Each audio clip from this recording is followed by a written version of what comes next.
ቲና ስለ 500 ሺህ ብር በፍጥነት አስረጅ። እያስፈራራኸኝ ነው? አይደለም። ለምን አስፈራራሽ? ይኸውልሽ አሁንም እና አባዬ ከጀርባ ሆነሽ እያጠቀሻቸው አይደለም አይደል? ስራ እየሰራሁ ቢዝነስ።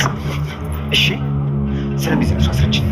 ይኸውልሽ አንድ አጭር ነገር ለአንተ የሚጠቅም ነገር ልንገርህ። ጸበል ቦታ ሳይሆን ሴትዮዋን ቤት አስቀምጧታል። ይሄንን ደግሞ ሆን ብሎ የሚሰራው ከእናቱ ጋር ነው። ምን? ተረጋጋ፣ አትቸኩል። እኔ የማንንም ፊት ሳላይ እንዳገኝሽ እርዳሃለሁ። ይህንን ሰውዬ ፊት ለፊት ቆመሽ እንደማትወጪው ልትነግሪው እፈልጋለሁ።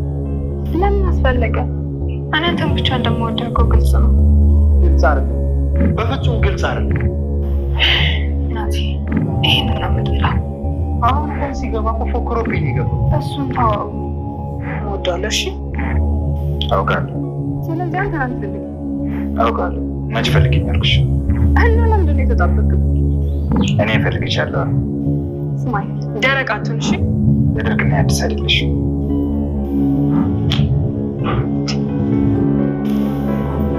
ደረቅ የማን አንተ? አንተ ምንድን ነው የምትፈልገው? ከኔ ጋር ጸብ ነው የምትፈልገው?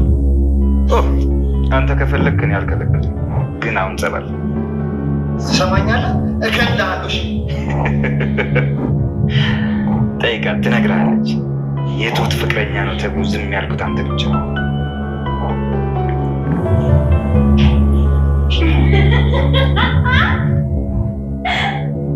ገኛታለህ? እስኪ ተመሽ ቲና። አግኝቼ ነው አባይ። ምን ለዋልልህ? አንቺም ከልብሻል። እኔም የሆነ ችግር ያለ እየመሰለኝ ነው።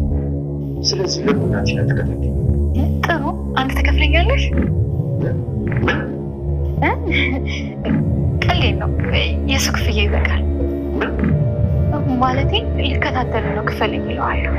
ቀልምታዩና ሀሳቡ ነገሩን እያበላሸልኝ ያለው እሱ። እሺ አባዬ ምንም አባባ በስተመጨረሻም እንግዲህ ሚስቱ እንዳትገኝ ከጀርባ እጁ ያለበት ናቲ መሆኑን ራሱ አባባ ጠርጥሯል ማለት ነው። ስለዚህ አሁን ላይ ቲናን ጠይቋታል። ቲና እባክሽን አሁን ላይ ናቲን እንድትከታተይልኝ እፈልጋለሁ፣ አንድ ውለታ ዋይልኝ በማለት እንግዲህ ቲናን አባባ ጠይቋታል ማለት ነው። ቲናም እጅግ በጣም ደስ ብሎታል። አባዬ አንተ ጠይቀኝ እንጂ እኔ የፈለግከውን ነገር አደርግላለሁ፣ ግን ደግሞ ከከፈልከኝ ነው ማለት ምንድን ነው ምናምን በማለት አባባም ጠይቋት ነበረ። ግን ደግሞ እሷም በመደናበር ችግር የለውም አባዬ እሱ የከፈለኝ ራሱ በቂ ነው በማለት እንግዲህ ተናግራለች ማለት ነው። አባባም አልገባውም። ቀሉን ተይውና እኔ እውነቴን ነው እየጠየኩሽ እኔ አሁን ላይ የናቲ እጅ እንዳለበት እየመሰለኝ ነው። ስለዚህ ናቲን እንድትከታተዩ እፈልጋለሁኝ በማለት በግልጽ ቲናን ጠይቋታል። ቲናም እሺ ብላለች። አባዬ እመነኝ፣ ይህን ነገር ደግሞ አሳካዋለሁ፣ አንተ ምንም ነገር አትጨነቅ፣ ሚስት ደግሞ ትገኛለች፣ በቅርብ የሁሉ ነገር ያልቅለታል በማለት እንግዲህ ተናግራለች። እንዲሁም ደግሞ አሁን ላይ ተመስገን ማለት ነው ናቲንም ጠርጥሮታል።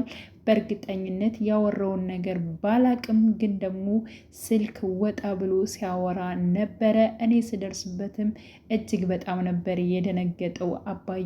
ግን ደግሞ በእርግጠኝነት የሱ እጅ አለበት አልልም፣ ግን እደርስበታለሁ ቆይቼ ቢሆንም በማለት ተመስገን በስተመጨረሻም እንደዚሁ ደርሶበታል። ምክንያቱም እያንዳንዱን ነገር አሁን ላይ ቲና ነግረዋለች ማለት ነው። ምክንያቱም የአባባ ሚስት ጠበል አይደለም ያለችው፣ አንድ ሚስት ልንገርህ በማለት እንግዲህ ከቤቱ አስቀምጧታል በማለት ይህንንም ደግሞ ያደረገው ማን ነው በማለት እንግዲህ አቶ ተመስገንም እጅግ በጣም ተናዶ ተበሳጭቶ ቲናን ሳያዳምጣት ነበር ወዲያውኑ የሄደው ማለት ነው። ምክንያቱም ይህ ነገር እውነት የናቲ እጅ ካለበት እገለዋለሁ በማለት ሲናገር ነበረ።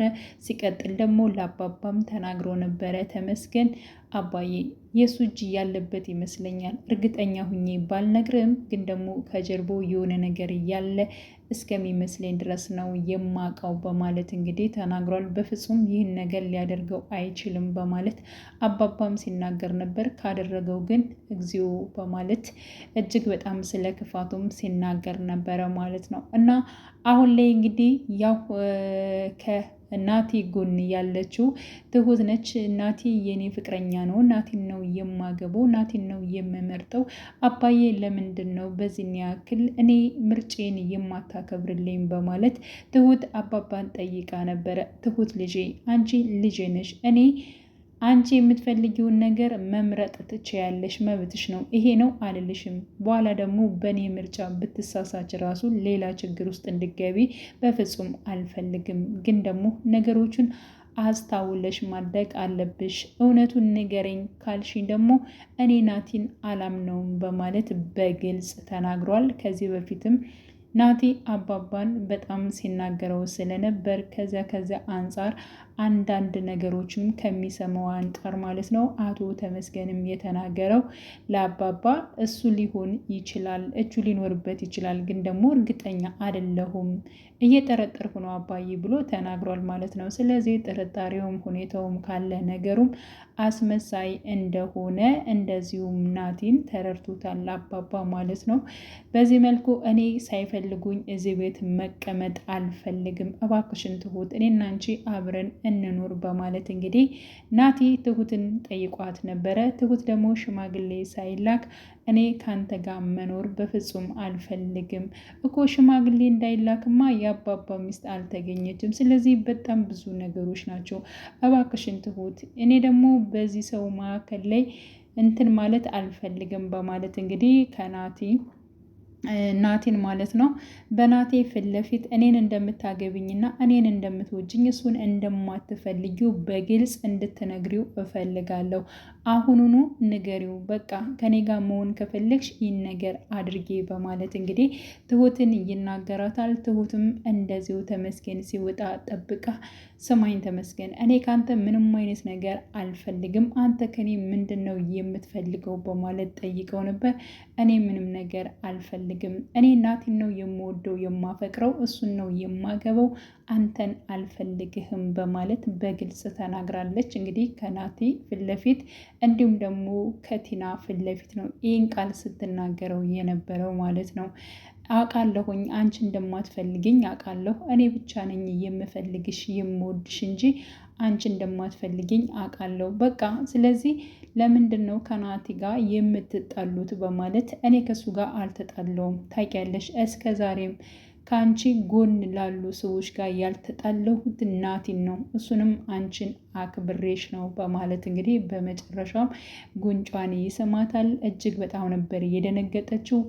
ናቲም እንደዚሁ ደንግጧል። ምንድነው የምትሰራው በማለት አርፈ ተቀመጥ፣ እኔ የፈለኩትን ነገር ነው ያደረኩት በማለት እንግዲህ እንደዚሁ ተመስገን መልሷል። ቲና እጅግ በጣም ነበር የሳቀችው። ምክንያቱም ትሁት በሁሉም ዘንድ ወይንም ደግሞ ናቲ ማለት ነው በሁሉም ዘንድ ተመስገን እንዲዋረድ ነበር የፈለገው። ግን ደግሞ ተመስገን በራሱ የሚተማመን ወንድ እስከሆነ ድረስ ምንም ነገር አልተሰማውም። ሲቀጥል ደግሞ ትሁትንም ስሟት ነበረ። በዚህ የተነሳ በራሱ መተማመን እኮ በጣም ገርሞኝ ነው እናንተ ልታዋርዱ ስትሉ፣ እሱ ግን በራሱ መተማመኑ በጣም ጸዴ ልጅ ነው በማለት ቲና ትናገራለች ማለት ነው። እንዲሁም ትሁትን አናግራት ነበር። ቲና ምን ይመስልሻል? እኔ ከተመስገን ጋር ብሆን በቃ ልቀቂውና እሱን የማትፈልጊው አንቺ በግልጽ የማትፈልጊው የማትወጂው ከሆነ እኔና ተመስገን አብረን እንድንቀጥል እስኪ እድሌን ልሞክር፣ ምን ይመስልሻል ትሁት በማለት ትሁትን ጠይቃት ነበር። ምንድን ነው የምታወሪው በማለት እንግዲህ ትሁትም ተናግራለች። አየሽ ትወጂዋለሽ ማለት ነው፣ አንቺ ካልፈለግሽው ታዲያ ምን ችግር አለው እኔ እድሌን ብሞክር እያለች እንግዲህ ቲናም ስትናገር ነበር። በነገራችን ላይ አባባ እንዳለው አሁን ላይ ቲና መቀየር ብቻ አይደለም እጅግ በጣም ፈታ ነው የምታደርገው የምታስቀው ማለት ነው።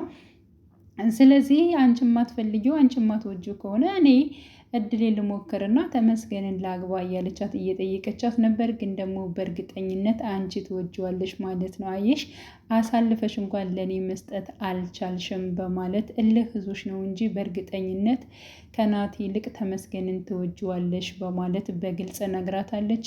ተይቲና እንደዚህ አይነት ቃላቶችን አትናገሪ፣ በተለይ እናቴን አታክ አታድርጊ፣ በቃ ረስቸው ነው ይቅርታ በማለት እንግዲህ በማዕከሏ መግባት እንደማትፈልግ ግን ደግሞ ማስተዋል እንዳለባት በእርግጠኝነት ማለት ነው ቴና ስትነግራት ነበረ ማለት ነው። ሲያጭበረብር የነበረው የእናቱ ቢጤ ራስ ወዳጁ ናቲ በስተመጨረሻም እንግዲህ ተንኮል እንደሰራ እንዲሁም ደግሞ የአባባን ሚስት እንዳገታት ራሱ ተመስገን ሰምቷል ማለት ነው። ተመስገን ስለሰማ የመጨረሻው ፓርት እጅግ በጣም እንግዲህ ናቲ የሚዋረድበት ነው የሚሆነው። አባባም ስለጠረጠረው አሁን ላይ ቲናን ተከታተይልኝ በማለት እንግዲህ ጠይቋታል። ቲና እንደዚያ ሲጠይቃት አባባ ከከፈልከኝ ያለችው ፓርት እጅግ በጣም ነው የሚያስቀው።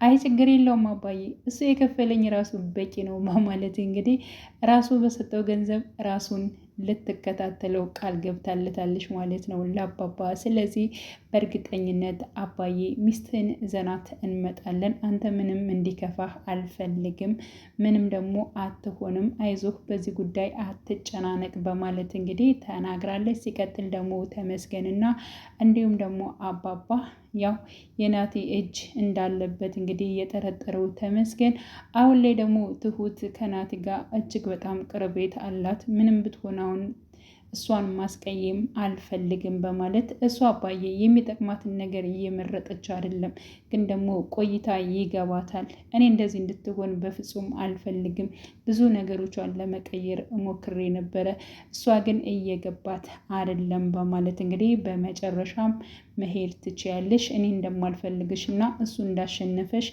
አስመስለሽ መሄድ ትችያለሽ፣ እኔ ትችሻለሁ በማለት እንግዲህ በይፋ ማለት ነው ራሱ ተመስገን ተናግሯል። በእርግጠኝነት ናቲ እንደማይሆናትና በጣም ራስ ወዳድና ልክ እንደ እናቱ መጥፎ ሰው እንደሆነ ስትረዳ ወደ ተመስገን እንደምትመለስ ተስፋ እናደርጋለን። ናቲ የሚዋረድበት ጊዜም ቅርብ ይሆናል ማለት ነው። ውድ የቻናሌ ተከታታዮቼ ቤተሰቦቼ በያላችሁበት ሰላማችሁ ይብዛልኝ። ለቤቴ አዲስ የሆናችሁ የደውል ምልክቱን በመጫን ቤተሰብ የሆኑ ነባር ቤተሰቦችም ስለምታበረታቱኝ እጅግ በጣም አመሰግናለሁ። መልካም ጊዜን ተመኘውላችሁ።